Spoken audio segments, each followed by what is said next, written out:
ख्रिस्त यीशु दयालु प्रभु, तू ही है तारणहार। हम सब गाते हालेलुया, तेरी हो जय जयकार। प्रभु यीशु मसीह के सर्वश्रेष्ठ नाम में आपको अभिवादन।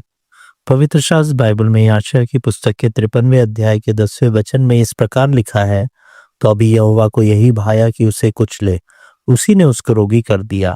जब वह अपना प्राण दोष बलि करे, तब वह अपना वंश देखने पाएगा, वह बहुत दिन जीवित रहेगा, उसके हाथ से यहोवा की इच्छा पूरी हो जाएगी।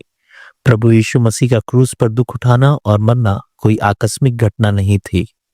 यह परमेश्वर की पूरी योजना थी और उसी के अनुसार प्रभु यीशु ने इस पृथ्वी पर मानव रूप में जन्म लिया।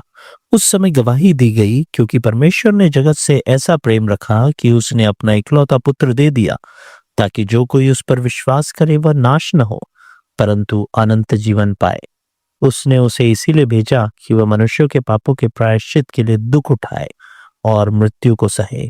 जिन्होंने उसे पकड़ा, दंडित किया, सताया और क्रूस पर चढ़ाया, वे दोषी तो है ही, क्योंकि उन्होंने उसे निर्दोष होते हुए भी मार डाला। फिर भी उन्होंने जो कुछ भी किया वह पिता की अनुमति के बगैर नहीं हुआ, क्योंकि यदि उसकी इच्छा और अनुमति न होती तो वे उसे छू भी नहीं सकते थे। इसीलिए पतरस ने यहूदियों के सामने साहसपूर्वक और स्पष्ट रूप से कहा, उसी यीशु को जो परमेश्वर की ठहराई हुई योजना और पूर्व ज्ञान के अनुसार पकड़वाया गया, तुमने अधर्मियों के हाथ से क्रूस पर चढ़वा कर मार डाला। इसका अर्थ यही है कि मसीह की मृत्यु पिता की इच्छा अर्थात मर्जी से हुई। इसके अलावा पिता की इच्छा पुत्र अर्थात यीशु मसीह को स्वीकार था। इसीलिए वह बोला, तेरी इच्छा पूरी हो जाए। एक सत्य को समझना आवश्यक है कि मसीह का मरना जैसे परमेश्वर के निश्चित संकल्प और पूर्व ज्ञान के अनुसार हुआ, वैसे ही उसका पुनरुत्थान भी परमेश्वर के निश्चित संकल्प और पूर्व ज्ञान के अनुसार ही हुआ।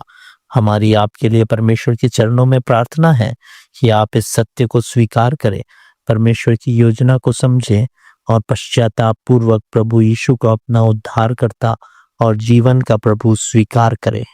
ख्रिस्त यीशु दयालु